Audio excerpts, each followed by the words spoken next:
Orang itu nyanyi profesional itu mulainya dari TV. Ingat nggak berapa Iya. duit dibayar? 35.000. 35.000. 35.000. Tahun 35.000. Honornya 35.000. Dia bilang kalau di politik itu, dia bilang, itu jalan perjuangan. Itu cara kamu berjuang untuk membantu orang banyak. Karena siapapun mau konglomerat, dia nggak bisa mengisi kebutuhan banyak orang.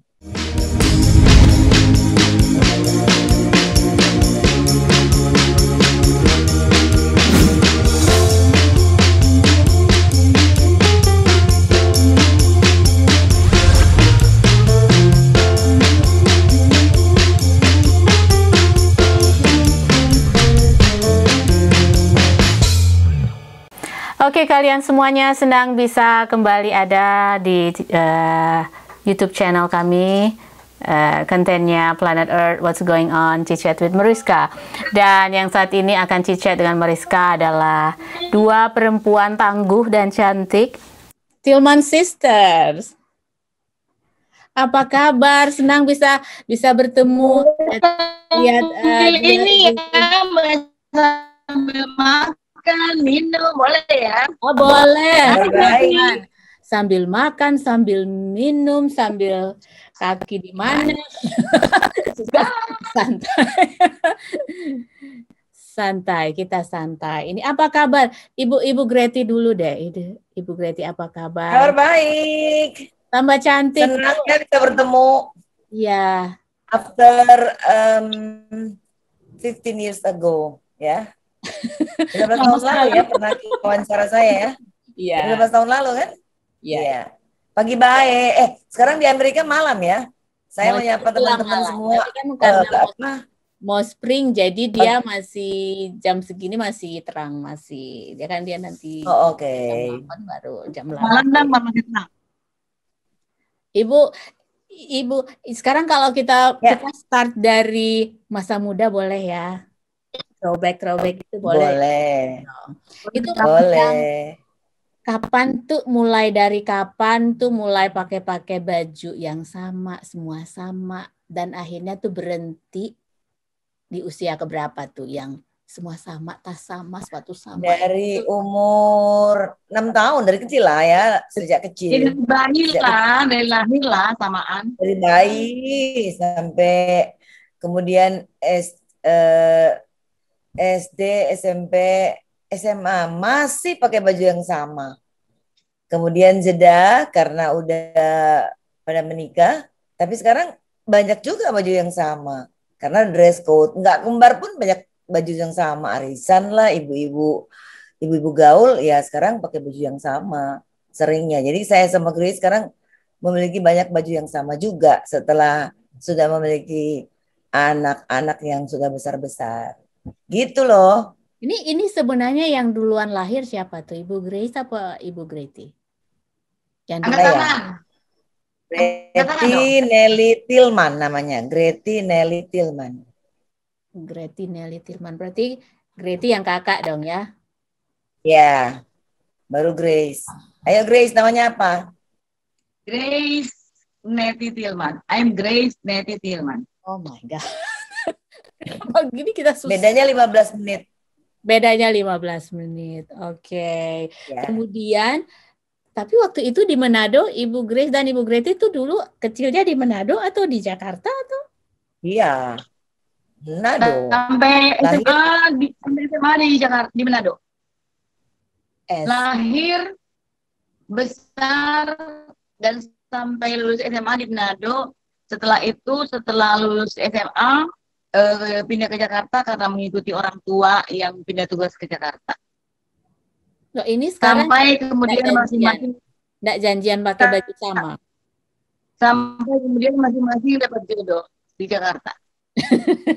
Kalau ini karena sudah tidak muda lagi. Maksudnya bukan tidak, sorry. Maksudnya udah bukan anak-anak lagi kan. Tapi belum terlihat itu kok, masih cantik. Nah, terus dapat jodoh di Jakarta. Yang dengar tuh jodoh di Jakarta juga sama-sama pengacara kan?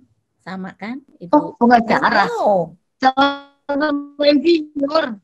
Oh, Sama-sama insinyur. tukang insinyur. Iya, tukang insinyur deh. Sama Ya, iya, bukan. Sorry. sama-sama dari ITB. Sama-sama Ya, tukang sama-sama, insinyur. iya, sama-sama dari ITB, sama-sama tukang insinyur. Terus Ya, Ya, itu begitu. yang benar. ah, ketemu di mana? Itu teman, jadi teman Kalau saya, Ibu Grace itu ya, kalau mereka saya bertiga. ada temen yang kenalin. Kalau saya ada temen yang kenalin, tapi belum langsung pacaran karena waktu temen kenalin masing-masing punya pacar lah ya.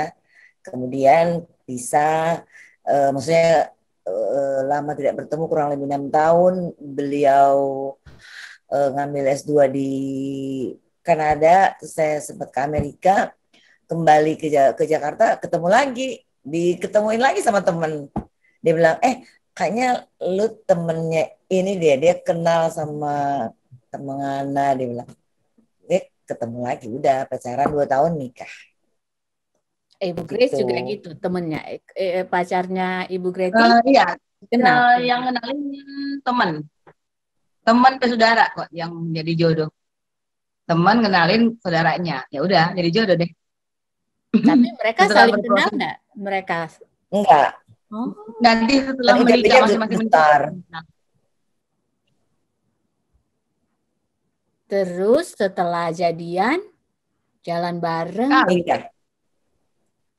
pernah Menikah deh. nggak? Ini penting ya, ini penting. Jadi nanti Grace ceritain juga. Saya mau ceritain juga. Setelah itu saya nikah 15 Februari 1995. Oke, catat ya. Nah, kami menikah karena beda agama, kami menikah di Amerika. Ya, sekali lagi di Amerika secara Kristen. Secara Kristen dan masing-masing dengan agamanya masing-masing. Saya tidak pernah masuk Islam, suami saya pun tidak pernah masuk Kristen. Catat ya. Tidak pernah berpindah Karena agama lah. Tidak pernah berpindah agama. tidak pernah berpindah agama. Saya maupun beliau tidak pernah karena perkawinan. Jadi masing-masing dengan keyakinan masing-masing diteguhkan di Amerika Serikat 15 Februari 1995. Kalau Ibu Grace? Sama, saya menikah duluan. Nikah tahun 92 juga dengan suami yang berbeda agama. Kalau orang dua kan dari kecil sampai sekarang Kristen Advent, dan ya jodoh kami itu berbeda keyakinan. Kalau saya Greti menikah di Amerika, saya menikah di Singapura, dan ya tidak pernah berpindah agama. Baik saya maupun suami, masing-masing dengan keyakinan masing-masing, dan sampai dengan saat ini. Bagaimana tuh membina rumah tangga tuh yang beda tuh, saling menghargai, gimana ya itu udah dari keluarga sangat menghargai. Ya, jadi ini. Sedangkan kita mau kita satu agama saja, satu suku saja bisa kadang-kadang ya tidak cocok, kemudian berpisah. Apalagi yang berbeda agama, berbeda suku kan. Jadi butuh usaha yang luar biasa lah, untuk usaha yang luar biasa, pengertian, harus ada yang mau mengalah, itu luar biasa. Perkawinan dua suku dan dua agama tuh luar biasa gitu, Pinkan. Jadi ya bukan saya mau bilang iya, tapi ya kita jalani lah dengan enjoy aja gitu. Yang utama adalah komitmen. Kalau Grace kan sama aja ya. Kalau Grace kan karena orang tuanya juga orang Bolmong ya, jadi nggak tahu lah itunya suku kan. Ya Ge ya. Kalau saya itu menjalaninya ya di atas dasar komitmen, Eka. Ketika mau menikah itu kan kita bangun komitmen kan dengan pasangan, bahwa kita menyadari bahwa urusan keimanan itu adalah urusan pribadi kita dengan yang di atas. Kalau cinta pada pasangan atau cinta kepada manusia itu kan horizontal, ya horizontal. Tapi cinta kepada Tuhan, keyakinan kita kepada Tuhan itu vertikal ke atas. Jadi nggak bisa dicampur adukan. Nah, komitmennya adalah ya sudah, agamamu agamamu, agamaku agamaku, silakan menjalankan keyakinan masing-masing sesuai keyakinannya tanpa saling mengganggu urusan cinta kita. Dan ya Berarti rame puji dong Tuhan, kalau Lebaran. Iya, saja. Lebaran ya, kalau betul. Natal Bapak juga. Iya, Kalau betul. Ini pertanyaan Yang yang paling bagus nih, enak benar-benar. Rame, Kak. Saya memiliki 2 itu keramaian di rumah setahun. Lebaran yang dan Natal. anak-anak. anak-anak juga gitu ya. Yang senang Iya, mereka, kalau saya karena kan Baik.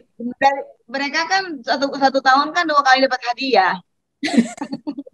Kalau Natalan dapat oleh-oleh, kalau Lebaran dapat oleh-oleh, yang senang anak-anak, mereka menikmati saja. Gitu. kalau saya 3 anak, yang perempuan ikut papanya Muslim, yang kedua laki-laki ikut papanya Muslim, yang ketiga ikut saya Kristen Advent. Yang pertama itu Nadia Dija Aisyah Iskandar, sudah lulus IPB 2017, sekarang sudah bekerja di LPS, Lembaga Penjamin Simpanan. Yang kedua Nandio Aditya Iskandar, Muslim, ikut papanya juga, udah lulus dari Undip Universitas Diponegoro tahun 2020. Dia sekarang ada bangun bisnis sama teman-temannya, jadi dia mau jadi pengusaha katanya. Kemudian yang ketiga Nandito Nugroho Iskandar, itu semester 3 bisnis law di BINUS.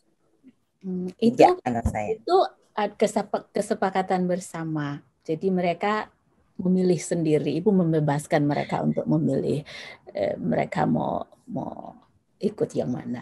Sama Ibu Grace.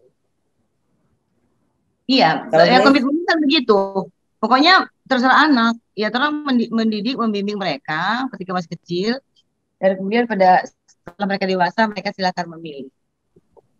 Sama-sama ya, saya sama Grace sama, punya 3 anak. Kalau Grace itu cewek, cowok, kalau saya cowok, cewek. Cowok. Sama 3. Oke. Skornya 3. Oke, sekarang kita ke hubungan sebagai suami istri yang kemarin ya, saya bicara terus. Iya. Pernah nggak ketuker gitu, maksudnya salah tegur Bu Grace, Grace ternyata gitu, maksudnya pernah nggak ada kesalahan kecil gitu? Grace punya pengalaman tuh, Grace. Apa tuh? Cerita dong. Saya punya pengalaman gini. Aduh. Jadi gini, saya kan 2008 tinggal lagi di Manado, ya. 2008 tinggal kembali di Manado, walaupun tetap bolak-balik Manado Jakarta karena suami bekerja di Jakarta. Nah, jadi saya di Jakarta sudah tidak punya rumah.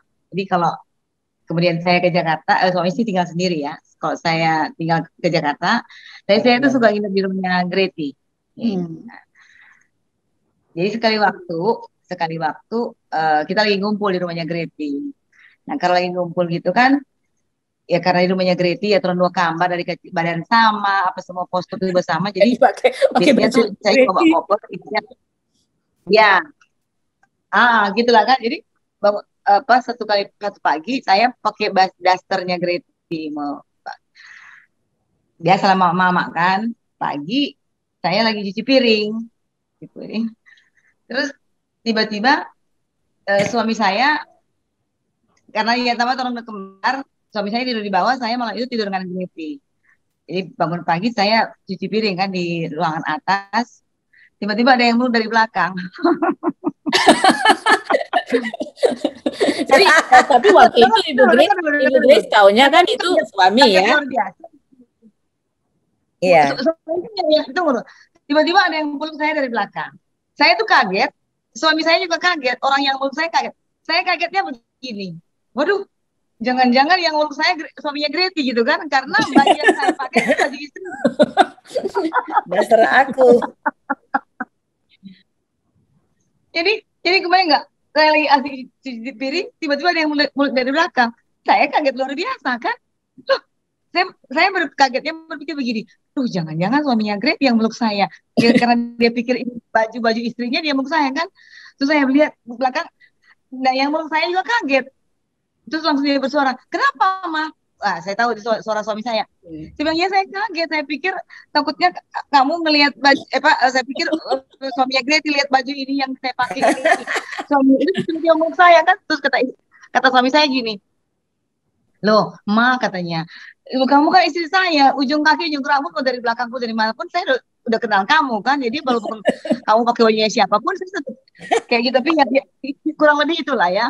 Ya, ya, tapi kalau sudah berjalan berpuluh-puluh tahun, nggak pernah lah nyaru-nyaru gitu ya. Kita aja yang waktu itu kaget gitu loh, karena saya pakai bajunya Greti itu. Kalau Ibu Greti pernah ada kejadian-kejadian lucu? Enggak sih, enggak ada. Ya, kalau enggak pernah sih, kalau saya ya belum pernah karena belum ada kejadian begitu sih. Nah, belum ada. Kalau Grace aja yang dibilang, aduh, tadi gue kaget setengah mati katanya. Aduh, gue pikir laki lo yang peluk gue. Oh ya udah, bilang. Nah besok-besok jangan pakai dasar gue ya, bilang gitu. Oke, saya masih ingin throwback Ibu Greti dan Ibu Grace. Ingat nggak dibayar berapa itu pertama kali nyanyi? Dibayar berapa? Orang itu nyanyi profesional itu mulainya dari TV. Ingat nggak berapa ya. duit dibayar? 35.000. 35.000. 35.000. Tahun 35.000. Honornya 35.000. Honor 3 Stasiun televisi Manado ya. TVRI Manado. Tahun berapa itu? 10.000 dibagi each atau dibagi 2? Bagi 2. Iya, 17.500. 17.500 dong ya, tapi kan itu iya, tahun 79. Tapi kan banyak, tahun itu kan banyak. Iya, 79. 79 ya. 35.000 banyak. Berapa tahun lalu ya? Itu jadi dibagi 2. Itu yang bagi mamanya Ibu Grace sama Ibu Greti. Grace tuh keuangan tuh, dia tuh keuangan. Grace. Orang tua tidak pernah uang. Dari kita kecil, orang tua tidak pernah masuk campur urusan keuangan hasil dari kita berdua nyanyi ya. Jadi yang selalu ngurus itu saya. Itu yang nyanyi di TVRI pertama kali. Iya. Sekarang album. Iya. Album perdana tuh. Berapa ya Grace ya? 500.000 kok nggak salah. Berapa? 500.000 kok nggak salah. 500.000 ya tahun. Iya. Tahun nggak salah ya. 80 tahun 80. 80 tahun 80. Ingat nggak judulnya lagu apa pertama kali itu album pertama? Kalau nggak bawa Bumi. Makarau. Belum Kak, belum. Iya Bumi. Dia lumayan dikenal tapi tidak meledak seperti Mana Itu Janji. Oh. Setelah itu Mana Itu Janji? Setelah Makarau. Makarau itu lagu bahasa Ratahan. Kalau nggak salah. Itu kita nyanyi dengan iringan Kolintang Anyalos. Kolintang. Itu kan lagunya gimana? Album Tilman Sisters itu kan Selamat tinggal Yuma Yu. Oh iya. Itu. Aduh, gimana ya lagunya? Lupa. Iya tuh ada bahasa Indonesia kan? Tahu kita tahu. Coba lihat Makarau dulu bilang. Iya Makarau. After that baru Mana Itu Janji. Itu yang hits. Nah, Mana Itu Janji itu yang album kita yang pertama yang sangat hit ya. Rekaman itu tahun 80. Album kalau masih ingat semua album atau berapa lagu sebenarnya dari Tilman Sister? Ratusan kalau nggak salah ya. Kalau kita ratusan banyak. Kalau rekaman kurang lebih 20.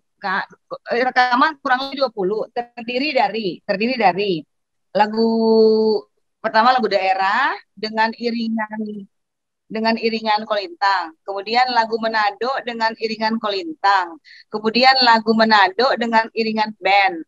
Kemudian lagu daerah dengan iringan musik bambu. Kemudian lagu rohani dengan iringan kolintang. Kemudian lagu rohani dengan iringan band. Jadi banyak jenis musik. Variannya banyak. banyak jenis lagu yang kita bawakan. Puji Tuhan, album rekaman kurang lebih ya Kak, kurang lebih 20, dan yang meledak itu sekitar 3-4 album. Oh my God. Dan setelah itu semuanya terjual dengan bagus, tapi yang sampai 1 juta kopi itu kurang lebih 3-4 album. Iya, iya. Sini sejak itu ya. Kita nyaris waktu SMA nggak pernah menikmati seperti anak SMA yang lain, Kak. Ya, karena kami berdua hampir nggak pernah. Iya, karena waktu itu kan kayaknya satu-satunya kita berdua. Masuk SMA kelas 1, orang dua tuh sudah rekaman, Kak. Mulai nyanyi TV. Jadi gini, mulai nyanyi itu dari SD. Itu siapa dari yang SD, dari gereja. Tiba-tiba mengetahui talenta Tillman Sisters, kemudian dibuatlah Tillman. Oke, cerita ya. Oh, Grace cerita. Saya cerita ya. Jadi gini, dari mulai usia 6 tahun, kan lucu tuh kembang ke gereja, terus di rumah papi mami ajarin nyanyi. Begitu orang dua nyanyi, ternyata orang dua itu bisa pecah suara. Lucu kan? Ini anak kecil, kembar, kemudian nyanyi di gereja. Oke. Setelah kami nyanyi di gereja, jadi begitu dikenal di kalangan gereja kita, gitu loh. Nah, tahun 74, kita umur 9 tahun, tiba-tiba kami kedatangan tamu gitu loh. Keluarga John Tambuwun. Almarhum. Keluarga John Tambuwun almarhum. Ya. Almarhum ini membuat satu grup nyanyi orang dewasa namanya Happiness Singers di Manado. Ya, itu tadi dari periode masa ya. Nah, mereka membutuhkan penyanyi cilik. Kemudian mereka dengar dari mana-mana, oh ada yang merekomendasi Tillman, ada 2 kembar gitu loh, gitu kan. Kemudian datanglah mereka, kemudian menawarkan itu. Jadilah kita berdua nih, Grace dan Grace itu gabung di grup orang dewasa ini. Kemudian Om John merasa nggak lucu kalau menampilkan mereka dengan sebutan nama. Apa ya gitu kan. Kemudian Om John dan Tante Shana lah yang memberikan nama kita. Memang itu nama orang tua kita ya. Tillman Sister. Jadi Om John Tambuwun almarhum yang orang sama-sama cintai, banyak orang cintai beliau, dan Tante Shana yang juga belum lama meninggal.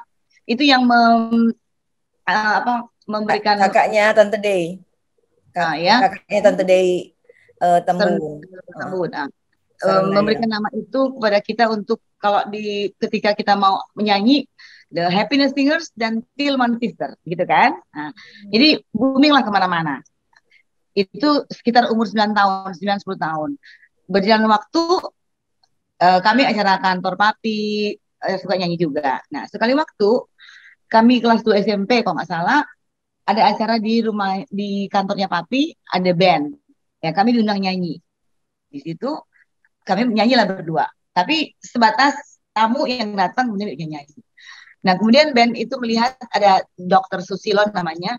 Mereka suka tampil di TV. Mereka lah yang minta, oh kalau begitu mau dong berdua. Ini SMP kelas 2 nih, Eka. Masih unyu-unyu gitu kan. Coba SMP, tapi anak aja masuk SMA masih unyu-unyu gitu kan. Aduh gimana gitu kan. Ya udahlah, ya ada yang tawarin kan. Nyanyilah kita berdua di TV. Dengan usia masih sangat muda, sekitar 14 tahun kalau nggak salah. Kemudian ada utusan ada pertandingan bintang radio dan televisi dewasa yang menang Heri Sumarto almarhum. Mau dikirim ke Jakarta, ya. Saya cerita sejarahnya ya. Mau dikirim ke Jakarta, kami berdua. Jadi gini, sejak kami menyanyi di TV dengan grup band itu Dr. Susilo, kemudian kami ditawarin terus nyanyi televisi. Itu asal mulanya. Kemudian Heri Sumarto ini akan dikirim ke Jakarta untuk lomba bertanding di Jakarta mewakili Sulawesi Utara. Kemudian keputusan dari stasiun televisi bahwa membutuhkan penyanyi pendamping dan pilihannya orang dua, Tillman Sister, kan? Jadi berangkatlah kami berdua mendampingi Heri Sumarto untuk tampil di Jakarta. Waktu itu mau bikin di Convention Hall, tapi karena waktu itu Bung Hatta meninggal, acara itu tidak jadi dibikin meriah-meriah karena Indonesia berduka. Nah, sementara kan masing-masing daerah yang mengirim peserta finalis dari daerah masing-masing untuk ikut tanding bintang radio televisi tingkat nasional itu kan sudah datang semua ini. Akhirnya kebijakannya semua penyanyi pendamping tampil di televisi Jakarta. Itu dia punya solusinya ya. Jadi sudah ya untuk pertama kali Terang Dua masih unyu-unyu juga, puji Tuhan ya, kelas 3 kalau nggak salah. Terang Dua sudah tampil di stasiun televisi Jakarta. Dan itu suatu hal yang membanggakan banget buat Terang Dua, masih kecil, SMP kelas 3. SMP kelas 2 nyanyi televisi Manado, SMP kelas 3 sudah bisa menembus ibu kota, itu tampil di stasiun televisi Republik Indonesia. Yang waktu itu baru satu-satunya ya stasiun televisi, jadi semua mata memandang gitu. Aduh, itu senang banget dan suatu hal yang membanggakan buat Orang Dua. Kemudian setelah pulang ke dari Manado, dari Jakarta balik ke Manado, kami berdua mendampingi juga Heri Sumarto karena Heri Sumarto menang. Waktu itu Heri Sumarto diwawancara, kami berdua mendampingi. Nah, di situ kemudian ada produser yang melihat kami, kemudian sang produser mengirim orang untuk menawari kami rekaman. Jadi SMA kelas 3, kelas 1 setelah lulus SMP, Terang Dua itu ya, tahun 80 SMA kelas 1 itu sudah padat dengan jadwal menyanyi televisi, rekaman, dan begitu rekaman kami meledak, kami diundang kemana-mana. Jadi 3 tahun full kami hampir tidak pernah merasakan yang namanya kayak SMA, layaknya SMA. Iya. That's why dijodohin ya Bu ya. karena kan sibuk show sana sini, rekaman sana sini, nggak ada waktu pacaran. Menyanyi. Sibuk nyanyi, nggak ada waktu. Ada Eka, ada enak dan nggak enaknya. Kami merasakan waktu enaknya dan nggak enaknya. Merasakan enaknya, kami merasakan ini ya. Memang popularitas itu ya ada enak dan nggak enaknya. Enaknya kami begitu mendapat begitu banyak kemudahan selain materi yang kami dapatkan. Ya, kami mendapatkan banyak kemudahan. Sebagai contoh begini. Suatu saat dan itu banyak kali. Saya ke kantor pos, contoh ya, saya ke kantor pos, mau mengirim sesuatu. Waktu itu kan kantor pos sangat ramai dibandingkan sekarang ya. Jadi saya lagi antri di kantor pos mau ngirim sesuatu. Jadi ada yang melihat saya gitu kan, melihat saya, langsung bisik-bisik nih, kayaknya saya Tillman Sister deh. Kenalin nggak pakai masker, sekarang kan zaman pakai masker. Kayaknya Tillman Sister. Nah, jadi dari antrian itu saya kemudian disuruh pindah ke depan yang kosong untuk dilayani. Saya bersyukur. Jadi seperti itulah.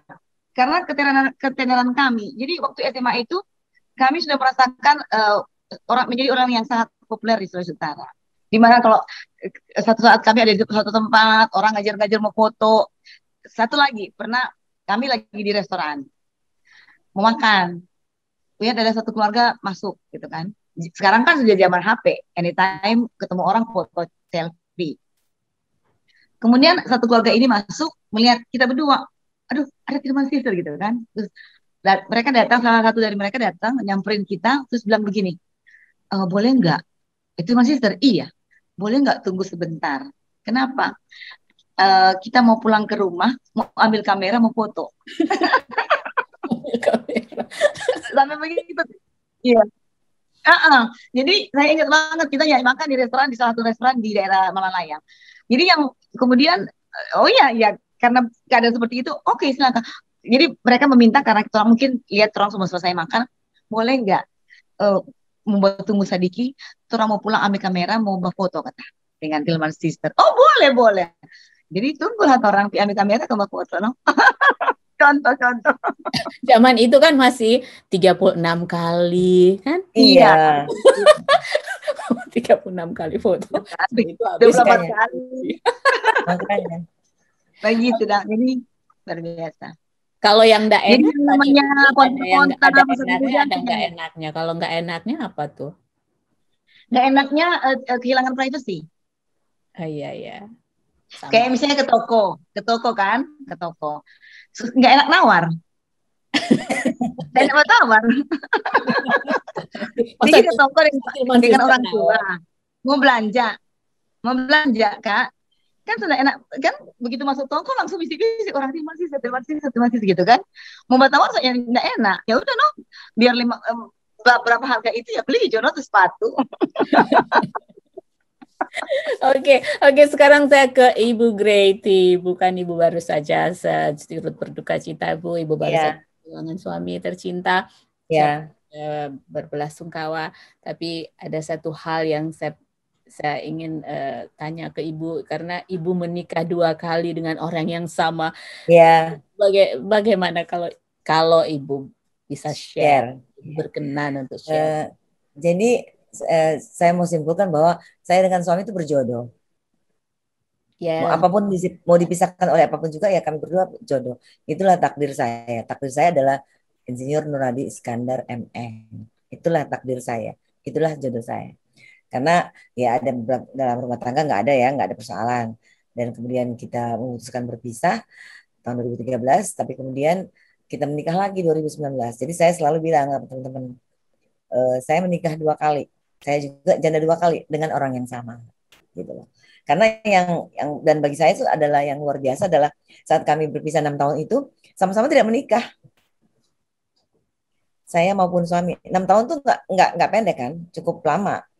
Gitu kemudian loh. apa yang membuat Ibu tiba-tiba kok jadi kembali dekat gitu?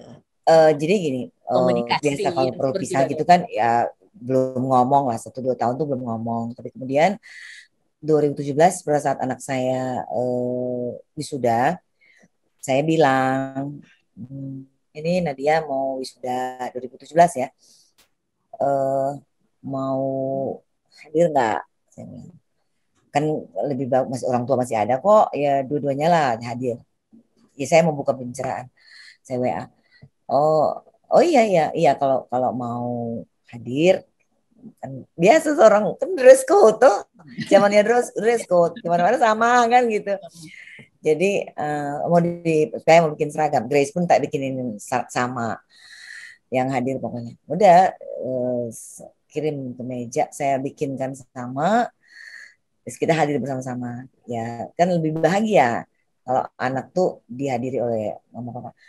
Kita juga ingin memberikan contoh bahwa perpisahan itu tidak serta-merta membuat anak-anak harus frustasi, enggak.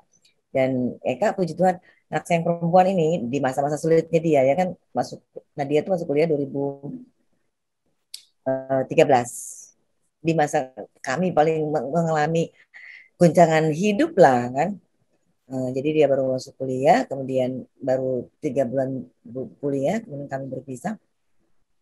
Jadi dia mengalami satu perubahan. Saya bilang sama dia, ya tetap kita bisa datang sama-sama. Papa datang, mama juga datang, jemput, bikin biasa aja. Tapi tidak semudah yang kita bayangkan kan. Terutama saya ya, saya selalu bilang jangan membuat anak-anak kita tuh jadi frustasi atau apapun juga gara-gara kita. Saya bilang. Nah, saya kemudian ingin memenuhi kebutuhan anak-anak. Saya ingin memenuhi batin mereka. Jadi bagaimana mereka terpenuhi batinnya tanpa orang tua itu utuh. Gitu. Jadi ya saya banyak hal yang saya lakukan. Jadi akhirnya membuat anak ini tuh selalu saya penuhi batin mereka dengan siraman-siraman rohani. Saya nasihatin, saya pokoknya selalu bersama-sama dalam suka dan duka lah, walaupun lewat WhatsApp. Dan dia puji Tuhan IPB tuh nggak gampang. Tuh, dia bisa lulus cum laude loh. Oh. Nah dia, iya.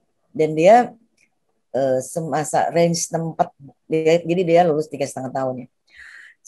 Dia range kuliah itu dia tuh beberapa kali menjadi pembicara di luar negeri. Duh, Kak, sangat membanggakan kalau bicara tentang Nadia Dija. Dikirim oleh IPB, dia mahasiswa terbaik ya, mahasiswa juara 1 mahasiswa prestasi 2016.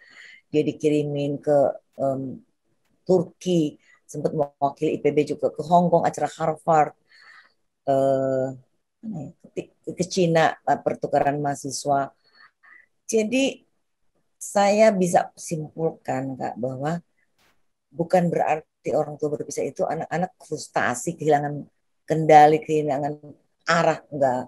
Orang tua harus mengisi semua itu batin mereka. Dan di lulus cum laude kita semua hadir. dengan bangga saya bisa bilang karena orang tua, karena cum laude jadi anak orang tua bisa duduk di depan mendampingi anak. Grace juga hadir karena Grace itu kan ya kayak kayak kayak mama kedua mereka lah kan, makanya mama karena kembar kan, mungkin adik kakak aja bisa dikatakan kembar. Jadi kegiatan apapun di rumah yang kira-kira untuk anak-anak saya ya, ya udah seperti kemarin contoh anaknya ulang tahun nih, saya yang dampingi vaksin kayak gitulah saya sama Chris. Saya memiliki 6 anak, Chris juga memiliki 6 anak. Kemudian saya anak-anak, kemudian yang kedua itu masuk Undip tuh 2015. Jadi di perjalanan mereka yang melalui 2013 sampai 2016, Kak, saya berusaha untuk menjadi ibu sekaligus bapak yang baik untuk mereka. Artinya pada saat bapaknya kan saya bisa mengisi ruang-ruang kosong mereka tuh sampai mereka terisi jiwanya, batinnya. Jadi puji Tuhan anak dua saya tuh lulus dengan baik, maksudnya walaupun dia tidak cum laude tapi kan bisa kuliah di Undip, hal yang luar biasa. Dia 3,2 kalau nggak salah. Lulus 2000 tepat waktu semua, dia 3,5 tahun, kalau yang itu 4 tahun. Udah selesai. Tapi yang saya mau bilang adalah saya berjodoh dengan almarhum adalah saya nggak pernah kepikiran untuk menikah lagi dengan orang lain, lucu kan enggak? Maksudnya setiap kali ada ini selalu mundur lagi sama dengan suami. Kemudian 2000 anak-anak udah mau selesai, yang kedua mau selesai, karena sejak 2017 Nadia itu ya kita sering komunikasi, akhirnya tahun baru pertama 2017 Grace ya. Grace ya, kita di puncak ya. Di Lembang. di Lembang ya. Setelah kita sebelumnya Kak, saya sering di Manado sama Grace aja. Tapi saya berdua sudah punya komitmen. Jadi kita berdua adik kakak kumpul selalu bersama 6 anak. Jadi akhirnya sering suaminya ikut, kadang-kadang enggak. Udahlah supaya itu suami saya nggak usah ikut, kata Grace. Jadi kita ber-8. Tahun baru, Natal, kita liburan bersama. Jadi ke anak-anak saya nggak ada kosong-kosongnya. Gitu. Saya isi batin mereka. Nggak ada, pokoknya ulang tahun apa, saya usahakan lain lagi, saya lagi di mana, saya mesti hadir. Anak SMA mau terima raport, saya harus datang. Even saya ada tugas, mama harus datang, harus terima raport mereka. Gitu loh. Ini tantangan banget ya buat ini ibu-ibu di luar sana yang mungkin single parents, ada alasan lah untuk anak-anak tidak lulus sekolah, anak-anak tidak bahagia, anak-anak tidak jadi lawer ke sana kemari, orang bilang nggak ada alasan. Gimana kita bisa membentuk anak dari diri kita sendiri? Artinya tentu kita bergantung sama Tuhan. Kemudian ya itulah perjalanan itu, dan 2017 ya 2019 bulan-bulan karena kita sering bersama ya, kemudian ya setelah itu 2017 kita tahun baru sama-sama, 2018 tahun baru sama-sama. Sebelumnya ya saya selalu di Manado sama Grace sama anak-anak tiap Natal dan tahun baru. Dia tanya mau menikah lagi nggak? Saya bilang udahlah, nggak perlu, kita kan sudah seperti ini, hubungannya sudah bagus, tanpa menikah juga kita udah sama-sama. Suami juga ngomong sama Grace kan, Grace, saya sama Nana sudah berkomitmen untuk mengurus anak-anak bersama-sama even kami terpisah. Ngomong sama Grace dan suaminya. Oh ya udah bagus kalau gitu, kata Grace. Jadi nggak ada lagi yang namanya pisah kan, bisa biasanya nggak ngomong dulu, biasa seperti itu. Ya kemudian dia, memang kamu nggak punya pacar? Saya punya. Oh enggak pernah kepikiran gitu. Ya udah ayo. Kemudian kami nikah lagi di Singapura November 2019. Gitu Kak, itulah perjalanan cinta saya. Dan akhirnya suami ibu mengakhiri masa hidupnya dengan bahagia. Iya. Jadi 2019, meninggalnya 2016. Ya saya nggak tahu ya Kak. Kami menjalani 10 bulan terakhir itu tuh sangat indah, sangat, ya mungkin karena itu pelajaran ya. Dua-dua ingin mengalah.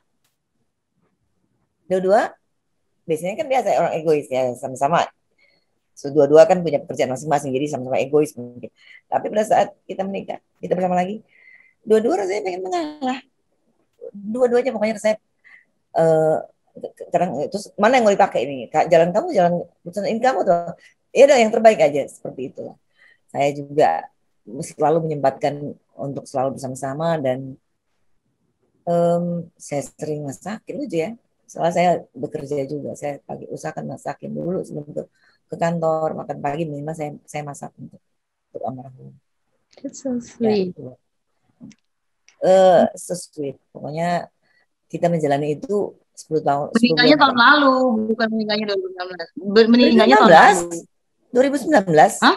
2019 Menikah, November. meninggal. Oh, meninggal ya, meninggal 26 September 2020. Tapi setidaknya merasakan masa-masa bahagia ya di akhir ya. Di akhir hidupnya ya. Ya.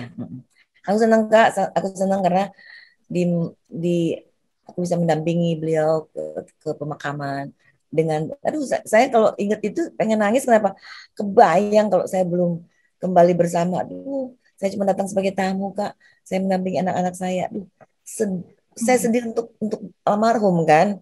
Kebayang gitu. Saya hanya mendampingi anak-anak. Tapi kemarin saya dengan kesedihan tapi bahagia saya bisa bersama anak-anak menjadi sama-sama yang berduka gitu. Bukan hanya saya memeluk anak-anak saya, menghibur mereka, tapi kami berempat saling menghibur. Ya Grace semua sekeluarga itu. Kami berempat saling menghibur, mengantarkan papa, suami saya ke tempat terakhirnya beliau. Jadi itulah kebahagiaan saya sekarang kalau ingat itu iya. Saya sempat mengantar beliau sampai ke, ke tempat perizinan terakhir. Itu sudah sangat membahagiakan saya dan saya selalu bilang setiap bulan saya datang kok, walaupun jauh di Kuningan setiap bulan. Ini tanggal 3 ulang tahunnya saya, tanggal 2 udah mau ke sana. Biasanya saya ke sana 1 hari, jadi dapat 2 kali ke makam. Dari sini 4 jam kan perjalanan. Itu di tanggal 3 ulang tahunnya beliau, jadi tanggal 2 saya mau ke sana anak-anak. Tiap bulan kami ke sana. Oke Bu, kedua kita jadi ikut kita mau nanya soal Ibu dan Ibu Grace dan Ibu Gretika kan sekarang berpolitik juga ya. Siapa menginspirasi siapa Bu? Siapa mempengaruhi siapa? Itu yang susah. Penyanyi kok ke politik bingung juga ya. Jadi tahun saya ini siapa mempengaruhi siapa nih Bu? Nah, jadi gini, saya aktif itu di bidang sosial sebetulnya ya. Kita orang Manado di sini ada namanya K3, ada namanya Tolor, ada yang namanya wanita Kawanua, ada yang namanya wanita Netodano. Nah saya aktif di situ. Saya senang walaupun kerja-kerja sosial kecil, misalnya kita kumpul uang, kita ke panti werda, kayak gitu. Kita ada yang saudara kita berduka kehilangan suami atau istri atau apa, kita patungan, istilah orang Manado mekan ya, datang ke rumahnya, kita bawa makanan, kita kasih, kumpul 50.000, 100.000 semampu kita kasih kepada kita. Kurang lebih kita lakukan itulah di sini, walaupun kita di Jakarta. Ada almarhum Pak Ferry Tenggogoy, saya harus sampaikan ini. Saya Sekjen Tolor waktu itu. Jadi orang-orang seputaran Daratan Tendano ada 6 kecamatan. Kita namanya Perkumpulan Penyusukan Tolor, ketua umumnya Rudi Waro, Pak Rudolf Waro, saya sekjen. Pak Ferry bilang begini, Keke, ngana aktif di begini-begini, masuk politik Joko. Duh, Om Ferry, biar Jo, begini-begini Jo.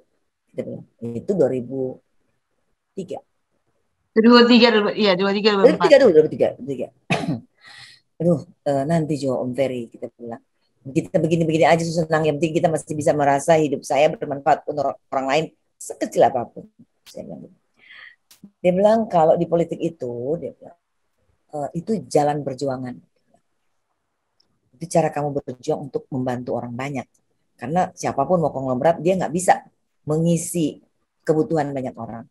Oh gitu ya, iya. Nantilah.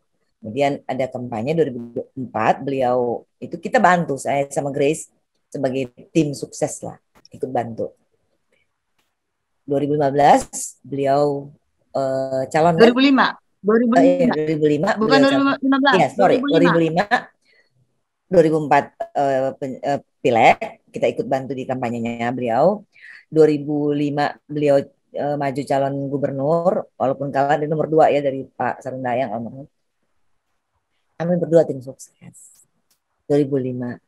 Terus dia bilang, oke ya, saya di PKB, ikutlah berdua, cobalah masuk politik. Kalau memang tidak cocok, keluar lagi. Tapi kalau menurut saya, pandangan saya, kalian aktif di organisasi, masuklah ke politik. Itulah 2006, kemudian resmilah kita masuk, kita bergabung. Berarti cocok karena sampai Kayak, sekarang masih di dalam. iya, itulah. Itu 2000, kita start 2006. Gitu. Oke. Pertanyaan terakhir dari saya, Bu. Sebagai seorang politisi, pernah nggak dua ibu cantik ini dipolitikin sama orang? Tanya sama Grace biar Grace yang cerita. Banyak. Ya biasalah itu ya, tapi kan memang resiko gitu ya. Jadi yang terakhir ini ya, yang paling tergres tuh yang terakhir ini gitu loh. Tapi memang orang kan punya keyakinan ya. Jadi kita dengan Greti itu berpolitik itu tidak hanya berpolitik politik-politikan, enggak. Karena kami berpolitik dengan hati. Ada dasar kenapa keterpanggilan kami itu untuk apa ya, ke politik itu begini. Orang dua ini kan ibu-ibu, mama-mama, toh? Apa yang orang mau cari politik? Populer sudah. Kemudian materi nyanda kaya raya, nyanda banyak sekali cukup. Toh? Dengan ronde kehidupan sekarang ini sudah cukup. Terus apalagi yang orang mau cari politik? Melayani. Kan padahal politik itu, kalau Greti selalu bilang politik itu mulia. Tempat orang itu menyalurkan tapi aspirasi dan betul-betul menyalurkan aspirasi, tempat orang berbagi, kemudian tempat orang mendaburkan kebaikan, seperti itu. Walaupun memang banyak orang yang jadi tahu akan potong dua, no? Tapi orang dua ya pikirin, karena orang dua tujuan bukan orang dua mencari politik, sama sekali tidak. Tadi itu Kak, populer sudah.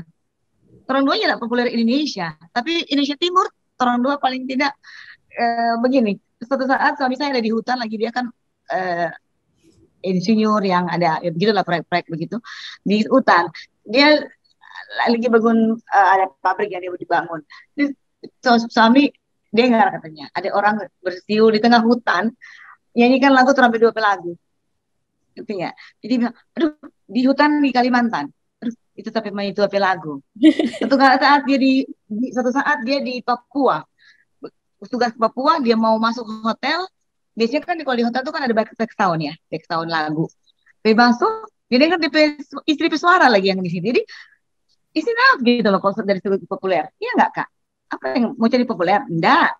Mau cari doi enggak juga. Mak orang dua ada suami yang menafkahi kan begitu. Ya itu.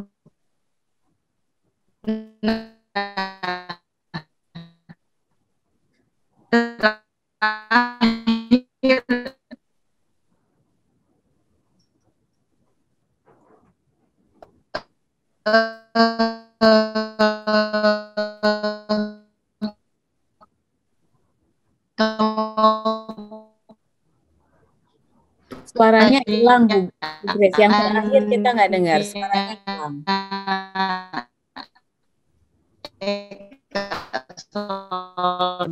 Di apa, di politik-politikan atau apalah namanya. Ya sudah sering terjadi potongan dua, tapi ya karena orang kedua peniat, ya orang-orang tersebut tidak bisa berhasil. Orang memang tidak bisa masukkan agama dalam politik, beda. Tetapi dasar keyakinan orang beragama itu kan orang punya. Halo, sekarang dengar? Sekarang Ya, dengar? sekarang dengar. Halo Eka. Ya. Halo Eka. Hilang. Tadi hilang.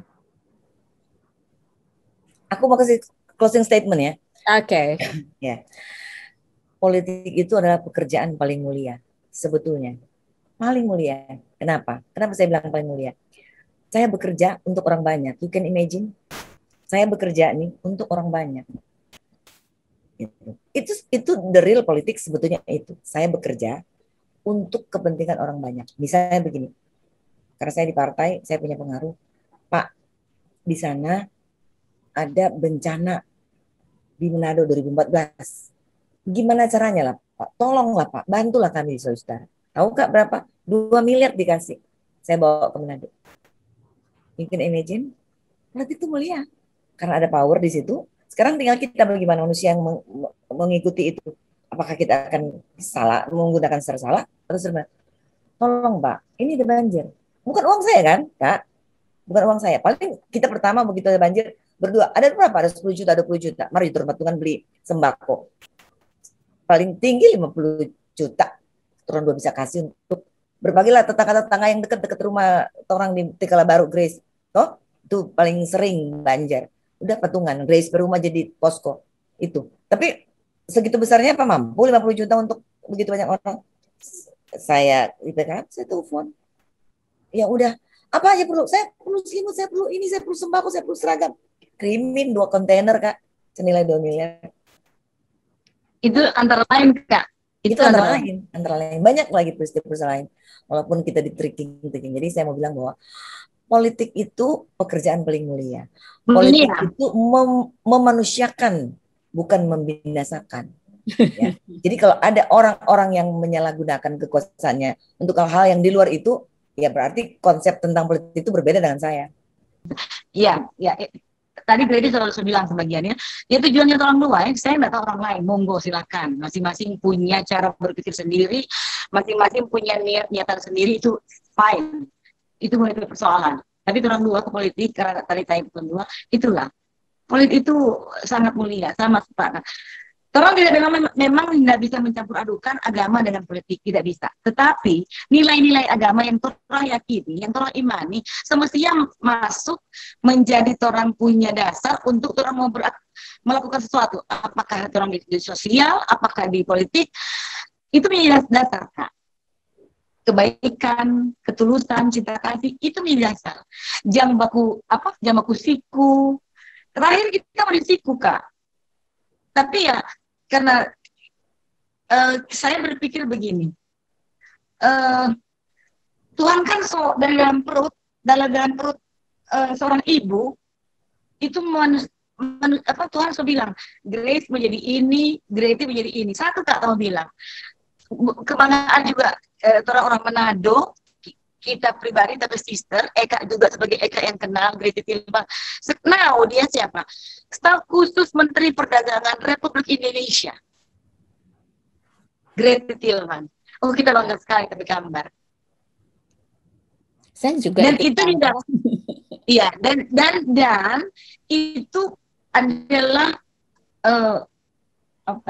dia menuai, kan ada hukum tabur tuai ya. Dia menuai atas apa yang sudah dilakukan selama ini.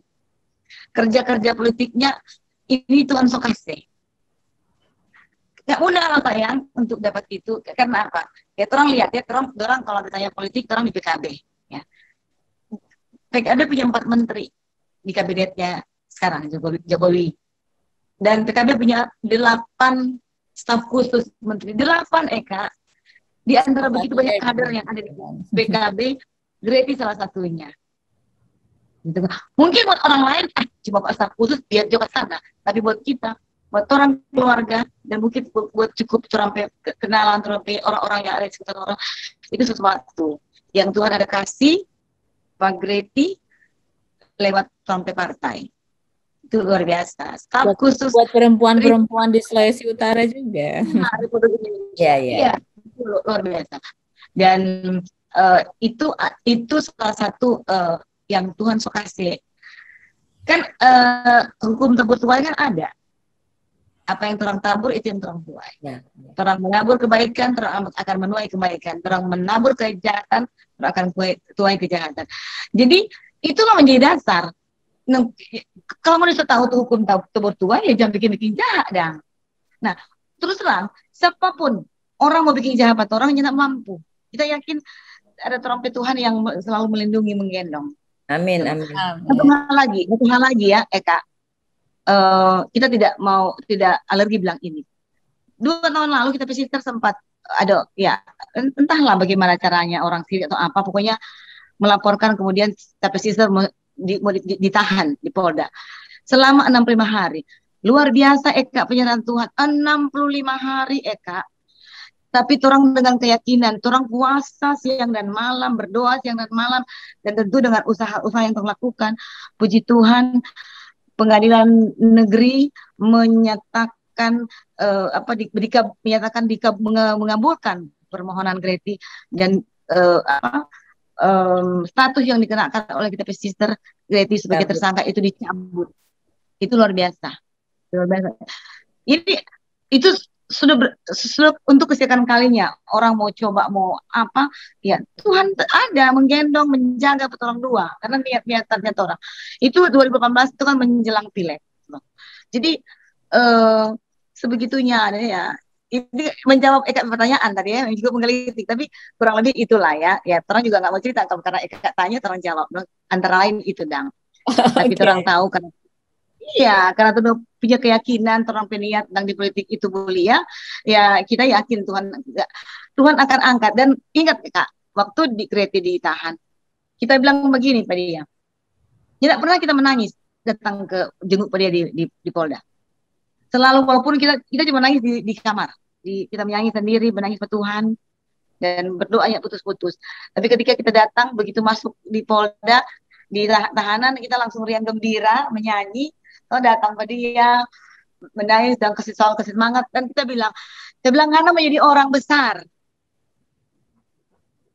Kita bilang begitu pada dia. Kita bilang karena menjadi orang besar. Ini kalau dalam topik keyakinan kan ada Yusuf, ingat dulu Yusuf itu dia mesti ditahan, masuk ditaruh di sumur, dulu tuh Allah tuh jatuh dia itu, tapi kemudian Tuhan angkat dia jadi perdana menteri. Ya kan, yakin yang percaya. Ya tahun lebih lah kemudian itu sudah terjawab. Amin. Tuhan angkat dia jadi staf khusus menteri perdagangan. Karena Kak, itu menjadi staf khusus itu menteri itu mesti lewat godokan istana, Kak. Jadi kalau dia itu ada nakal-nakal, ada sesuatu itu tidak mau tembus, dia tidak akan lolos. Dan puji Tuhan ya. Begini, orang pun juga sebagai manusia biasa tidak terlepas dari kelemahan, dari kekurangan. Kesempurnaan hanya milik Tuhan, ya Kak. Orang pun banyak kekurangan. Tetapi yang penting orang selalu berusaha tidak mau jahat sama orang. Kalau orang punya kekurangan, kelemahan, yes betul, karena orang as a human being, kan? Manusia tidak sempurna. Kesempurnaan hanya milik Allah. Tetapi orang peniat itu tidak pernah mau jahat sama orang. Jadi orang dua yakin Tuhan akan jaga terus, lindungi terus orang dua untuk bisa mencapai niat ini. Karena begini, dengan posisi orang lebih ke atas, begitu banyak hal yang bisa dilakukan untuk bisa membantu banyak orang. Dan selalu orang berdoa, Tuhan buatlah orang berdoa ini bermanfaat bagi banyak orang. Dulu Kak, Tondo menyanyi, itu kan paling enggak gitu loh. Dengan orang dulu kaset saya lupa harganya berapa. Mungkin 2.000 perak, 3.000 perak. Dengan kaset yang orang dengar itu, satu rumah mungkin 10 orang dan dengar, orang terhibur Kak. Ingat nggak? Iya kan? Mana ada orang dengar lagu sambil menangis? Mungkin menangis dengan terangan, tapi paling nggak kalau orang satu acara, begitu ada lagu banyak, orang terhibur, terus senang. Itulah. Dan satu hal lagi ya, di akhir, orang dua itu pernah dikasih sukses yang luar biasa oleh Tuhan tanpa orang kerja keras. Dan pernah kita saksikan di gereja yang namanya success by grace. Jadi kepopuleran orang, ketenaran orang dua di dunia menyanyi itu anugerah yang Tuhan berikan, sukses yang Tuhan berikan cuma-cuma buat orang dua. Kenapa? Ini suara Tuhan tidak cari, Tuhan kasih. Ya, sama orang bisa punya suara kayak orang dua. Kemudian Tuhan menuntun orang dua tidak melalui kerja keras. Tuhan kasih buka pintu ini. Menyanyi televisi, orang tidak cari-cari televisi. Ditawarin. Mau tampil TV Jakarta juga tidak orang berusaha kerja keras. Orang diminta, kamu sana, oke. Begitu juga mau rekaman. Orang tidak cari-cari produser yang datang cari. Puji Tuhan, ya tidak perlu proses yang begitu panjang. Orang dua begitu rekaman. Album pertama itu sudah cukup dikenal, orang terima, tapi belum meledak.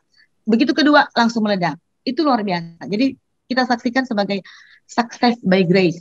Orang dua punya ketenaran dan kepopuleran di dunia tarik menarik suara karena apa? Tuhan ada kasih di suara cuma-cuma. Tuhan punya ini. Gitu sayang Eka. Oke, coba yang Tuhan punya itu, yang Tuhan dah kasih, boleh mau mengakhiri. boleh. Boleh saya. Ini lagu apa? Lagu apa, Ge? Lagu apa? Nah, banyak sekali soalnya. Yang hits, yang sempat hits itu. Nggak guna, nggak ada mamanya sayang, nggak ada baking pak kita setalanggar sekali, sayang nggak guna, kau sepercuma, nggak ada mamanya sayang, kita berhati sesakit sekali. Thank you so much. Kita baru tahu kalau itu Tillman Sister Pelagu. Iya, iya. Iya. Itu salah satu yang meledak. Itu salah satu yang meledak. Eka dengar. Mana itu janji? Sonya ndak guna. Mana itu janji? Papa kasih tinggal. Sonya ndak guna. Danau Tondano. Oh ya. Danau Tondano versi Tillman Sister ya. Iya. Kemudian lagu-lagu daerah yang diiringi oleh musik bambu itu melegenda sampai sekarang. Iya, saya tahu. Eka, puji Tuhan luar biasa. Umur sebegini, 56 tahun, tapi ini suara masih boleh 7 oktav. Puji Tuhan. Semua Tuhan yang kasih. Ini lagi ini. Thank you so much. Terima kasih. Terima kasih. Ibu Greti, Ibu Grace. Ya, Tuhan memberkati. Welcome Eka sayang. Maunya berapa? Maunya berapa? Oke, ini Ibu Greti udah ditelepon-telepon. Iya. Ibu staff sama si sudah ditelepon-telepon. Oke.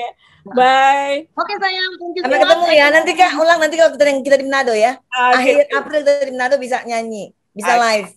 Oke. Thank you, Kak. Bye. Thank you so much. Take care. Take care. Oke, kalian semuanya, itu dia tadi Cicit Mariska bersama Tillman Sisters. Dan seperti biasa, ini dia tips dari Marty Lyon. Hello and welcome back to another tip from Marty. Today let's talk about people. You know, one of the interesting things that the sayings in the business world is that every business plan works perfectly until you add people. And if you happen to work in a company that has a lot of people, you can probably begin to start imagining a lot of the complexities that are around that. So if you think about, you have one person working by themselves, they have what's called perfect information. They don't have to try and share that information or have a conversation with somebody else. It's just them and between them and their customers. When you have two people, you have one channel of communication between them. It's just between two people. When you have three people, you have 1, 2, 3 methods of communication.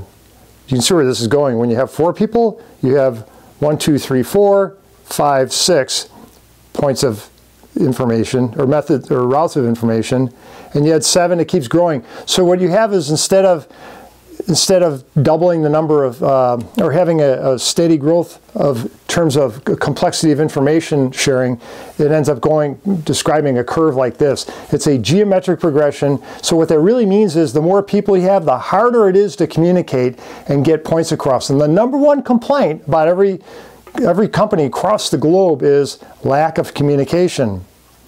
Sometimes a crummy boss, but usually lack of communication. So the point I'm trying to make is this, is that in my current role, I work for a very large company. They make some really big things.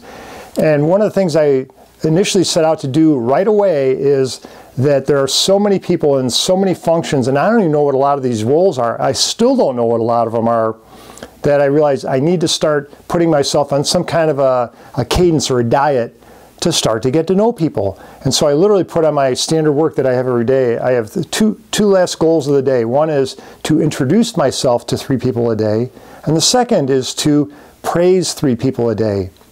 But on the first one, as I go around and I begin introducing myself, I don't say, "Hi, I'm Marty Lyons, nice to meet you," and then walk away. I sit there and I may chit-chat for a little bit and say, "I saw you in the cafeteria and you were chatting with somebody, or it looked like you were talking about something," and I may just try and start some kind of a general conversation, just being really pleasant. and getting to know the person a little bit and working hard to remember their name and say, okay, you know what? Hey, Mariska, it was nice meeting you. You have a great day. I'll see you around soon. And then move on. Bit by bit, it turns out that the people you say hello to on the bus and the people you say hi to when you're walking in the door and you see them walking through the hallway or in the cafeteria or whatever, you start seeing these people and you have to go into an area where there's engineers or some kind of development team or something like that, and you go in and you're, oh, I already know these people. They're like, oh, hey, Marty, oh, I didn't know it was you. And then it's so much easier to get stuff done when you know people and you have some kind of a relationship. And it's to the point now where I walk through our big factories called Final Assembly, where they put assemble these big, large things. And sometimes it almost looks like a family reunion. I'm walking along with somebody, maybe taking them somewhere, and I'll be saying, hi, how are you? Hello, how are you? How are you doing? And I know all these people. I say, man, you know a lot of people. It took me years to get there, and I keep adding to the number of people I get to know. The other part is, it's so easy for us to notice when things aren't going right. And at times we really have to balance that with, well, what are the things that are going right instead of focusing on the things that are going wrong. And so to that end, where I try and praise 3 people a day, I try and find legitimate things that I've observed that I can praise someone. So it might be, in one case last year, I remember there was a woman walking along cleaning out the garbage cans, and she not only just dumped the garbage out, she cleaned them, made it look neat and everything.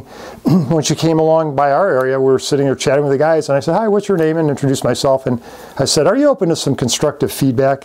Which most people think constructive feedback is code for, here it comes, here comes the criticism, and then I give them a compliment. And I've literally had people say, well, what's the criticism? I said, well, why do you think it's criticism? I said, it's constructive criticism. Why does it have to be negative? It can always be, it doesn't have to be. And it puts a smile on their face, and they like that. So again, I build relationships by saying nice things to people when I observe that, and I make sure it's something observable. And I also go out of my way to try and add to the number of people I know over time, because it really helps make my job a lot easier. And it really makes work a lot more pleasant too. So there you go, there's your tips for the day. Get to know people and look at the bright side of things that are going on, and you'll have a better day. Thank you. I hope you're enjoying the show. Mariska and I have a lot of fun putting this together. Please hit one of these buttons and subscribe if you haven't already, and we hope to see you on the next show. Take care. Bye-bye.